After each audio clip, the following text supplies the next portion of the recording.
আমি বলি এটা লিখে রাখেন, পরীক্ষার আগে বেশি ঘুমানো উচিত না কম ঘুমানো উচিত? আপনারা জানেন এটা? কোথায় শুনলেন?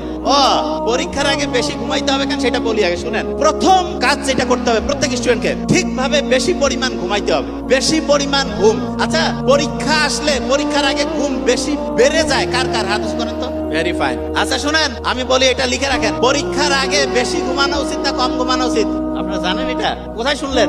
ও, পরীক্ষার আগে বেশি ঘুমাইতে হবে কেন সেটা বলি আগে শুনেন। এই শুনেন, আপনারা যখন ওই যে রেজাল্ট দেখেন না, এক সময় হঠাৎ করে বিসিএস এর রেজাল্ট দিল, মেট্রিকের ইন্টার রেজাল্ট দিল, একসাথে সবাই যখন ঢুকে দেখবেন না যে সফটওয়্যার জ্যাম হয়ে গেছে, কেউ কারো রেজাল্ট দেখতে পাচ্ছে না? দেখতে পাচ্ছে? এরকম হয়তো আপনি যখন পরীক্ষার আগে যখন একসাথে সবগুলো পড়তে যাবেন তখন ব্রেন এরকম জ্যাম হয়ে যাবে যে ভাই তাহলে ব্রেনের জ্যাম কিভাবে ছুটাবো? বুদ্ধি আছে। শোনেন, নরমালি আপনি যা ঘুমান, নরমালি আপনার 7 ঘন্টা ঘুমাইতে হবে দৈনিক। পরীক্ষা যখন আসবে সেটা আধা ঘন্টা থেকে 2 ঘন্টা আরো বাড়াবেন। সে ভাই এটা আবার কেমন কথা? হ্যাঁ, কারণটা কি?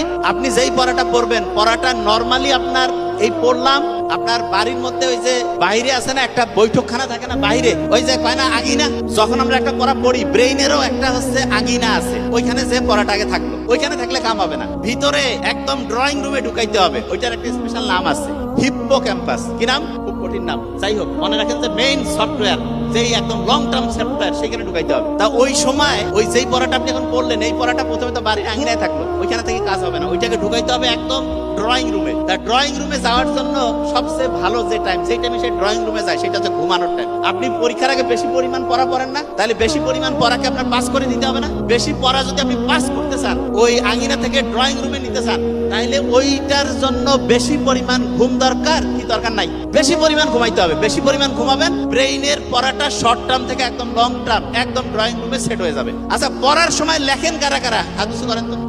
আমার মনে হয় এখানে সব ব্রিলিয়ান্ট স্টুডেন্ট আসছে, যাই করছি সব খালি পজিটিভ। হ্যাঁ, মানে দেখা যাচ্ছে যে সবাই পড়ার সময় লেখা আছে। আমি বলি, আপনি যখন লিখেন, আমি প্রথম বলছিলাম কম্পিউটারে লিখলে 7টা কানেকশন, হাতে লিখলে 100টার বেশি, 100টার আপনারা 1 নম্বর স্টুডেন্ট হবেন। যখনই পড়েন কিছু বুঝাবুঝির দরকার নাই, বুঝা পড়ে সবাই উল্টা কি করে জানেন? কয় আগে একটু পড়ি বুঝি তারপরে লিখবো না, বুঝাবুঝি বাদ, প্রথম কথা লেখা শুরু করেন। এটা কেমন কথা? লেখেন। আপনি যখন লিখবেন না, আপনার পড়াটা হচ্ছে রেটিকুলার অ্যাক্টিভেটিং সিস্টেম অন হবে, আর ব্রেইনের 100টা কানেকশন অ্যাক্টিভ হয়ে গেল। পড়ার সাথে আপনি অবাক হয়ে যাবেন, লিখছেন পড়া আপনার মাথায় চলে আসছে, লেখার পরে আপনি অবাক হয়ে যাবেন। এই জন্য আমরা আগেকার দিনে শুনতাম না লেখাপড়া, এখন তো কয় পড়া লেখা, এটা ঠিক না, লেখাপড়াটাই ঠিক। তার মানে লেখাটা আগে, তারপরে পড়েন। আগে লিখবেন তারপরে পড়েন, খুব খুব দামি।